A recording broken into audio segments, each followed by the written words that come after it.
Հիմա քաղաքի փողոցներում տեսել եք, արդեն կենտրոնում դեֆիբրիլյատորներ դրած է։ Ամբողջ աշխարհում բոլորի տներում կա։ Բոլորի տներում, քաղաք կենտրոնի մի sense կարմիր դրած է։ Ֆրանսիական համալսարանը մտնում ես ներսում դրած է, շատ հիմնարկներում։ Ամբողջ աշխարհում հիմա տներում ամեն ընտանիք տանը պետք է ունենա դեֆիբրիլյատոր։ Այսպես փուչուր պարտացիվնի բաներ է, մեջ ակումուլյատորը, զապաս ակումուլյատորներ կա։ Այսինքն պապան ընկավ,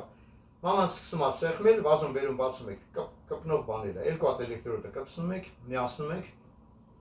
ինքը տալիս է տակտը։ Ես դիսկավորեց, շոկ, ձեռներդ քաշում ես, կարմիր կնոպկեն սխում եք, տալիս է, հոսանքը տալիս է։ Եթե խոտ ընկավ, խոտ չընկավ, մի հատ էլ կարակ տալ։ Այսինքն դա այնքան էժանց է, որ ամեն ընտանիք պետք է ունենա, ամեն հիմնարկ պետք է ունենա։ Եթե ես ելեմ գործատուն, դու գնում եք, ասենք ձեր հետ մեքենայի մեջ ես կդնեմ մի հատ մեծ ապտեշկա, մի հատ դեֆիբրիլյատոր, դեֆը կդնեմ ձեր ավտոն, ախպեր գնացեք, վիշկա բերեք նորից հանձնենք։